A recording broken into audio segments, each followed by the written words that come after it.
Bonjour à tous et bienvenue sur le rêve australien.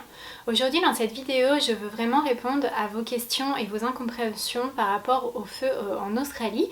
Je sais qu'il y a donc beaucoup de médias et beaucoup d'informations qui a circulé en France, beaucoup d'images qui ont été vues et je pense que malgré toutes ces images et toutes ces explications, il y a quand même beaucoup de choses qui ne sont pas expliquées par rapport à l'Australie, par rapport à ce continent qui a une géographie très particulière, un gouvernement très particulier, une façon de faire les choses vraiment voilà particulière et qui est aussi très différente de la France et voilà, j'ai l'impression par rapport aux questions qui m'ont été posées et par rapport aux documentaires que je vois qui sont donc en français, qu'il y a des choses qui sont pas trop comprises, qu'il y a des questions auxquelles on ne répond pas et voilà, je voudrais juste vous expliquer tout ça. Alors pour toutes les personnes qui sont nouvelles sur cette chaîne, qui sont tombées sur cette vidéo, je voudrais juste vous dire du coup qui je suis et pourquoi je fais cette vidéo. Donc je m'appelle Lise, ça fait plus de 7 ans que je vis ici en Australie et j'ai fait une vidéo il y a à peu près 2 mois du coup où j'expliquais pourquoi il y avait des feux en Australie et en fait cette vidéo a été vue énormément de fois, je ne m'attendais pas du tout à ça quand je l'ai faite.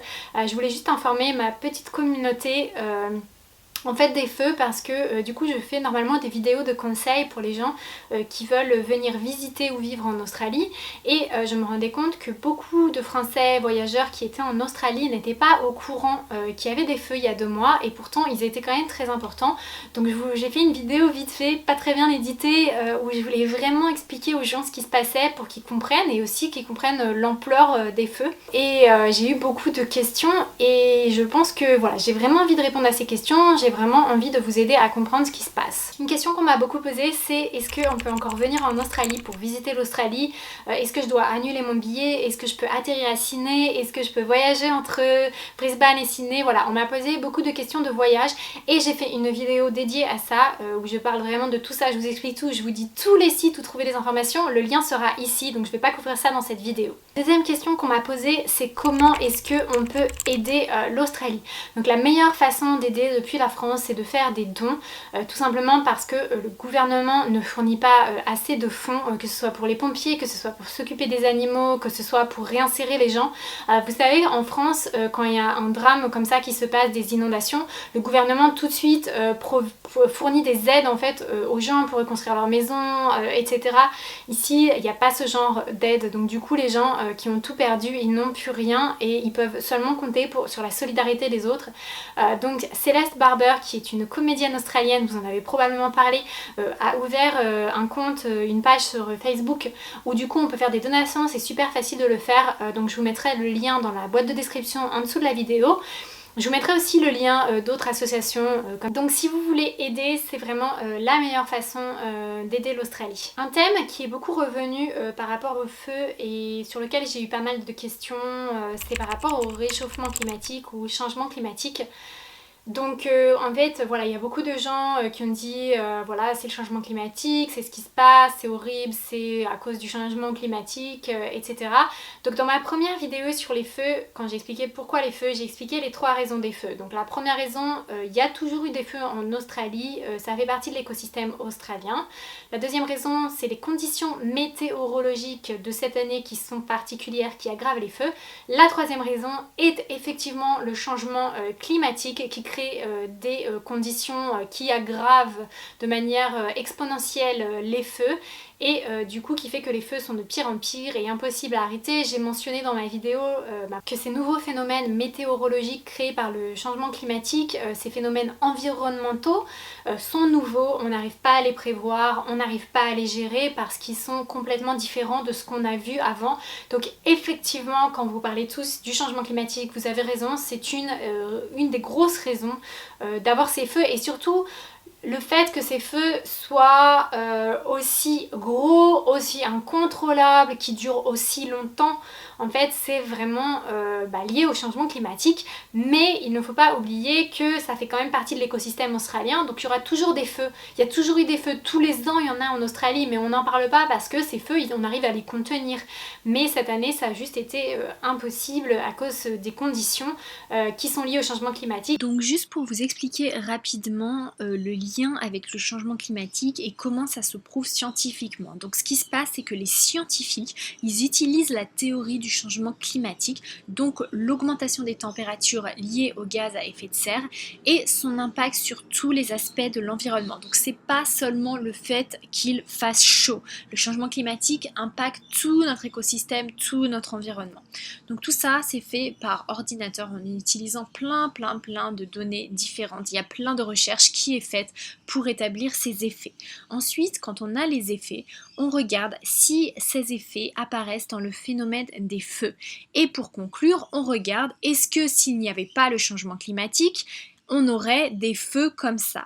Et la réponse est que s'il n'y avait pas de changement climatique, les feux seraient moins fréquents, moins intenses, moins dévastateurs. Donc le changement climatique feu, mais ils auraient probablement été moins importants, moins dévastateurs. Donc voilà, c'est vraiment cet aspect qu'il faut comprendre par rapport au changement climatique parce que les gens disent tout de suite oui, c'est le changement climatique. Effectivement, le changement climatique est un facteur qui aggrave, mais s'il n'était pas là, parce que on a un écosystème qui fait qu'on a toujours des feux en Australie et parce qu'on a ces conditions météorologiques particulières qui elles aussi, attention, sont influencées par le changement climatique. Il y a un impact sur ces conditions météorologiques, donc le changement climatique les impacte quand même, mais il est probable qu'on aurait quand même des feux même si on n'avait pas le changement climatique. Donc ça, c'est très important à comprendre. Et si vous voulez une petite analogie sur cette façon de prouver scientifiquement une prédiction que le changement climatique joue un rôle, on peut penser à la météo. Donc la météo, en fait, on utilise la même chose, on sait comment l'environnement interagit au vu de certains phénomènes, on fait une prédiction. Et ensuite, on peut voir si cette prédiction était vraie. La plupart du temps, elle se réalise, on est bien d'accord. Donc, ils font la même chose pour les feux, en fait. Ils utilisent une sorte de prédiction et ensuite, ils regardent si c'est vrai. Et effectivement, c'est vrai. Donc, le changement climatique, ce n'est pas un débat, il n'y a pas à réfléchir dessus, c'est bien un facteur, mais il y a d'autres facteurs. J'espère que ça vous explique un petit peu mieux parce que je pense qu'il y a un petit peu de confusion sur tout ça. Beaucoup de personnes me demandent si je suis moi-même touchée par les feux. Donc la réponse est plutôt non, dans le sens où les grandes villes, Sydney, Melbourne, Brisbane, Adélaïde, ne sont pas... il n'y a pas de feu, il n'y a pas de feu à Sydney en ce moment. Je ne vois pas de feu, en fait, je les vois même pas les feux. Les feux par les plus proches, je crois, sont vers les Blue Mountains, qui est environ 1h30, 2h de Sydney. Et du coup, voilà, c'est pour ça que la réponse est non, les villes ne sont pas touchées, donc je ne suis pas directement touchée par les feux. Par contre, on a effectivement eu énormément de fumée. Et un des jours, il y a eu la fumée qui s'était accumulée là où je travaillais et je peux vous dire que c'était vraiment horrible en fait. Quand je suis sortie dehors, j'avais l'impression d'être au-dessus d'un feu et de respirer la fumée. Dans le sens là que je suis touchée par les feux. Et évidemment, d'un point de vue émotionnel, mental, je suis touchée par ces feux parce que je sais que à quelques kilomètres, il y a des gens qui ont tout perdu. Je connais personnellement des gens dont les parents ont des maisons très proches de là où il y a des feux. J'ai des collègues qui ont été évacués. C'est difficile de vivre dans ce pays et de savoir qu'il y a des tas de choses qui sont détruites, qu'il y a des animaux qui perdent la vie. Enfin, je pense que vous voyez ce que je veux dire. Comme vous d'ailleurs, il y a beaucoup de gens qui ont commenté sur ma vidéo qui étaient très touchés et très accablés par ça. Et bah, je ressens ça aussi en fait en étant si proche de ce qui se passe.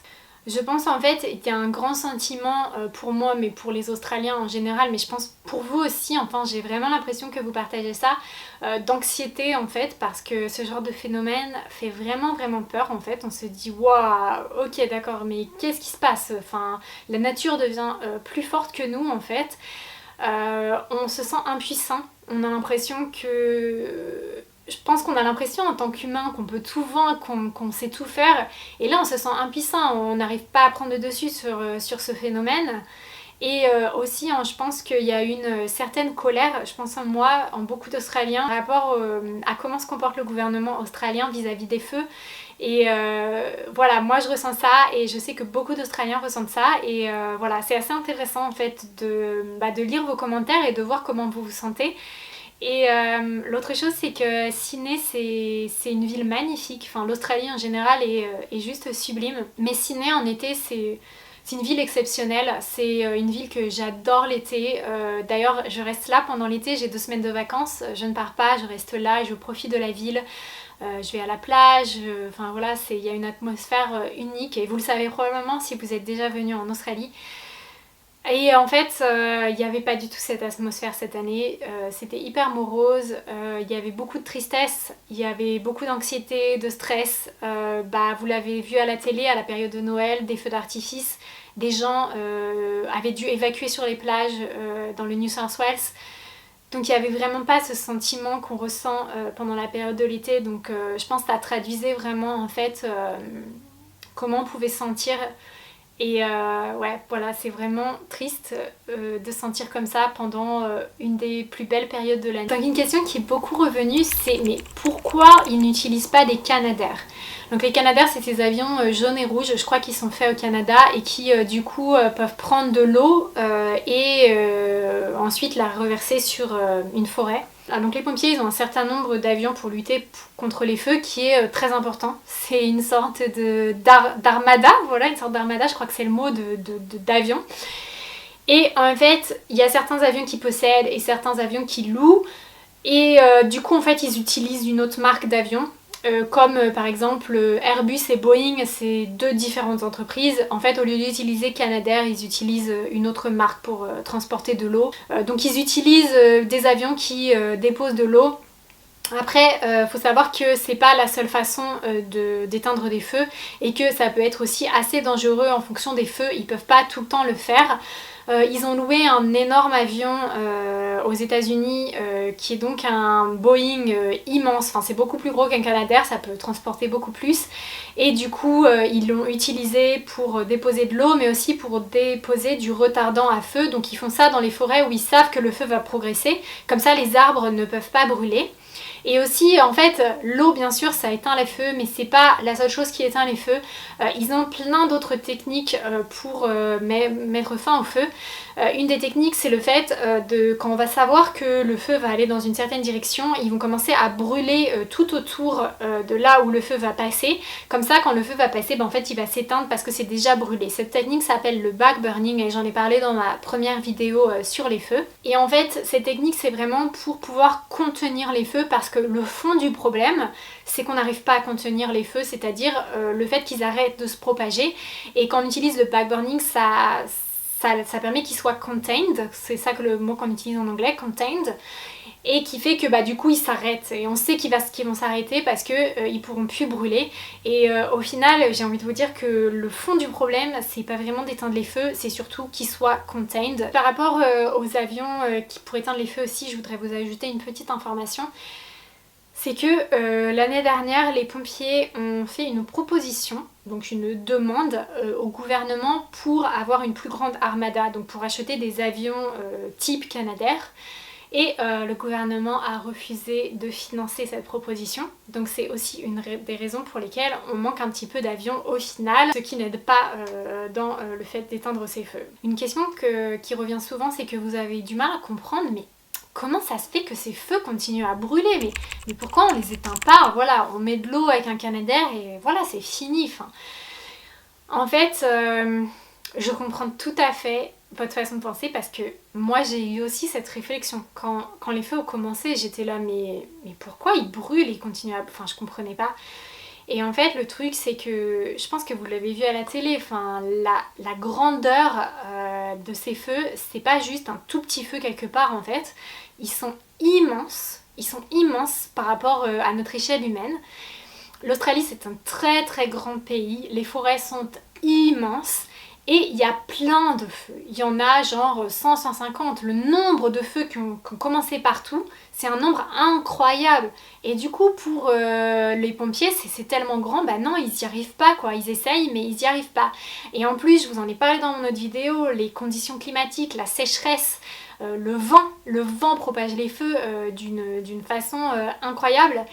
Et du coup en fait c'est vraiment ça, c'est vraiment les conditions climatiques, les conditions géographiques et géologiques de l'Australie qui fait qu'on n'arrive pas à éteindre certains de ces feux. Et en fait il y a aussi énormément de feux parce que du coup ce qui se passe c'est que si par exemple vous fumez une cigarette, rien que le fait, imaginez vous avez un petit bout de cendre qui est encore un petit peu en feu qui tombe sur le sol, Ça, je sais que c'est incroyable, mais à cause des conditions climatiques, de la chaleur et tout, ça peut commencer un feu. Du coup, en fait, il y a plein de feux qui commencent comme ça à cause de toutes petites étincelles, et ces feux, ils se propagent à une vitesse et ils deviennent grandes à une vitesse, mais juste incroyable. Et c'est pour ça qu'on n'arrive pas à les éteindre, et c'est pour ça que c'est galère. Il y a une autre chose, c'est que les pompiers n'ont pas beaucoup de moyens. Donc que ce soit matériel, mais aussi humain. L'Australie, c'est une petite population, 20 millions d'habitants, du coup le nombre de pompiers c'est proportionnel, et par rapport à la taille des feux et la taille du territoire, vous vous imaginez bien qu'une petite population avec pas un grand nombre de pompiers qui doit faire face à un immense territoire avec des feux énormes, et c'est compliqué et c'est difficile. C'est pour ça que on s'est demandé pourquoi le gouvernement ne demande pas de l'aide à d'autres pays d'envoyer des pompiers, ce que les Canadiens et les Américains ont fait et ce que la France s'apprête, je crois, à faire. Désolée, je sais pas si le cadre a changé, j'ai un petit problème avec ma batterie, j'ai dû la changer. Enfin bref, je voulais revenir sur la polémique avec les feux d'artifice. Du coup, il y a beaucoup de gens qui n'ont pas compris pourquoi l'Australie dépensait tout cet argent pour les feux d'artifice et n'avait pas assez d'argent pour les feux et pour aider les gens qui perdaient tout, les animaux, etc. Voilà, donc déjà, ce qu'il faut savoir, c'est que c'est financé par la mairie de Sydney en gros. Au niveau du budget des feux, il vient du gouvernement fédéral ou des États. Donc le gouvernement fédéral, en fait, en gros, c'est au niveau national, et ensuite l'Australie est organisée par État. Donc il y a le New South Wales dans lequel se trouve Sydney, le Queensland dans lequel se trouve Brisbane, le Victoria dans lequel se trouve Melbourne, etc. Il y a plusieurs États. Ces États financent aussi les pompiers.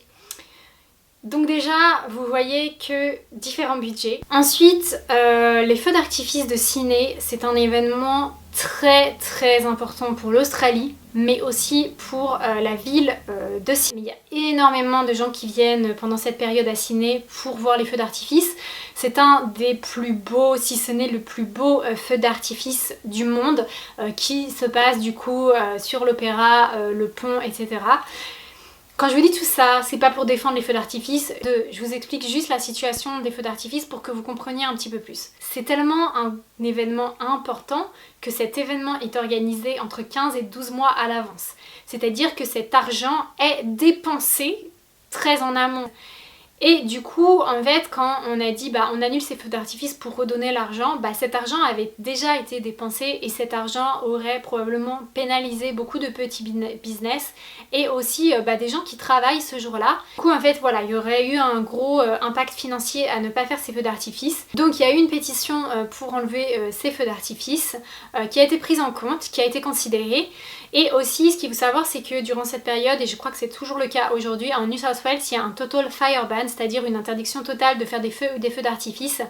Et du coup, la ville de Sydney a dû demander une exception. Donc il y a d'autres endroits, il n'y a pas que la ville de Sydney qui a demandé une exception.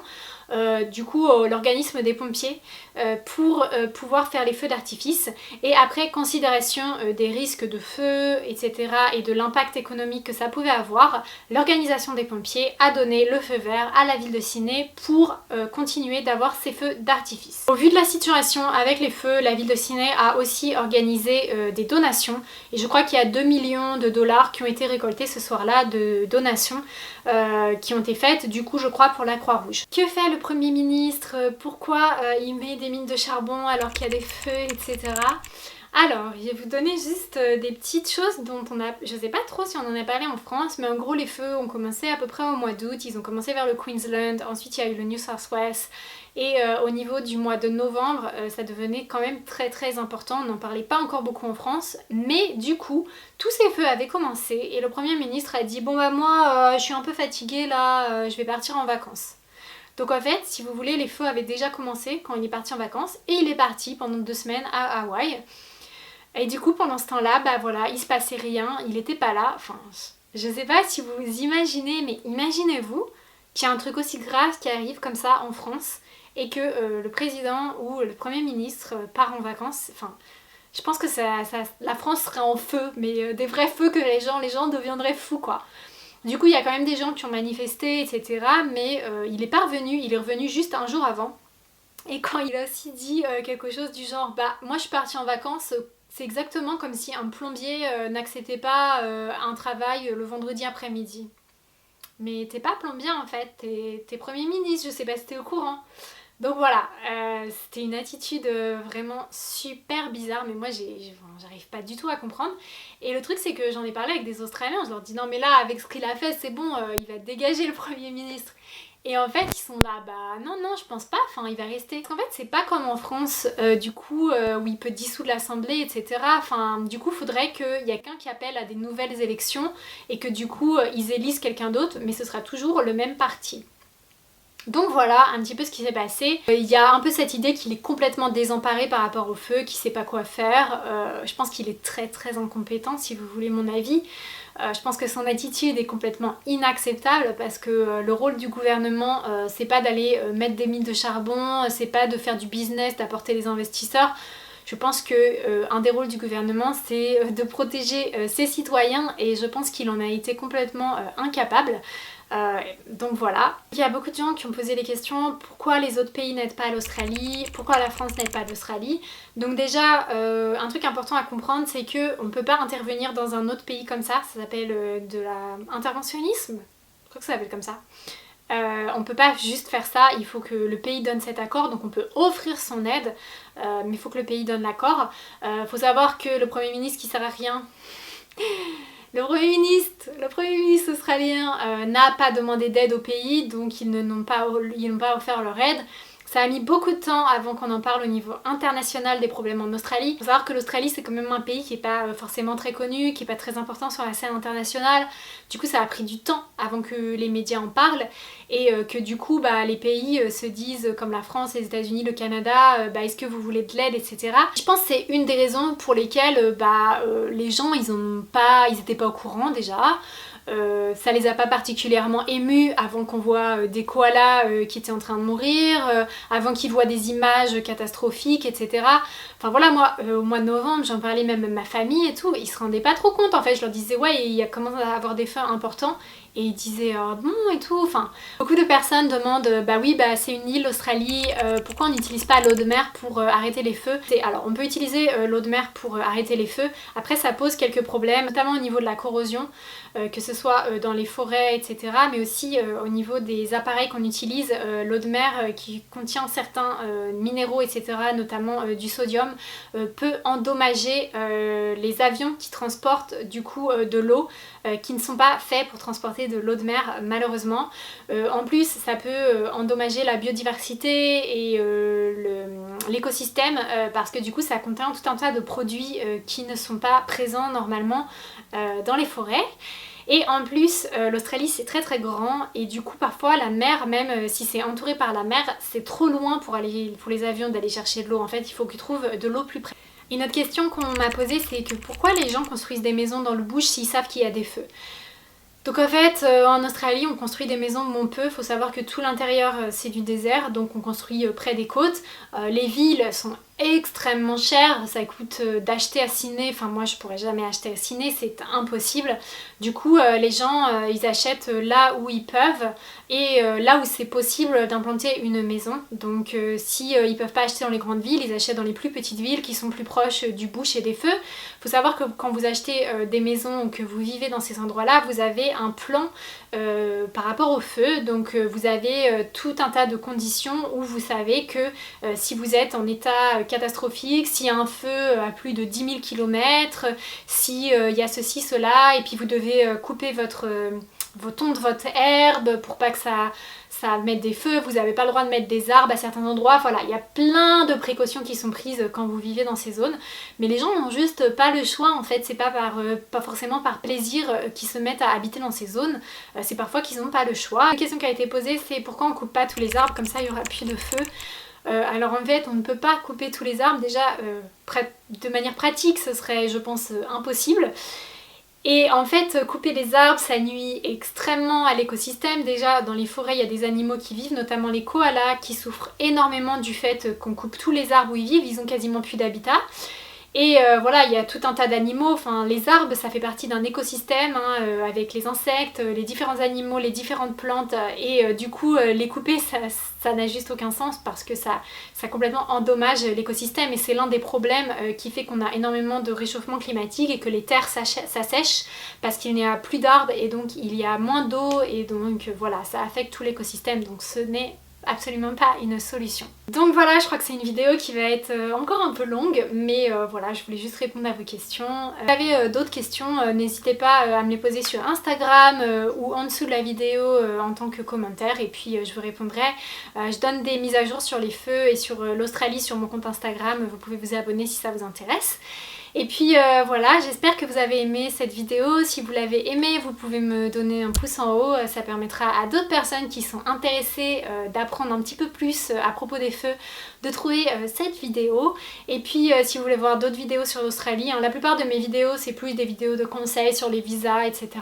Mais si vous voulez voir du coup des vidéos qui concernent l'Australie, vous pouvez aussi vous abonner à ma chaîne. Et puis vous pouvez cliquer sur la petite cloche pour recevoir des notifications quand je poste des nouvelles vidéos. Et puis moi je vous dis à bientôt dans ma prochaine vidéo. Bye!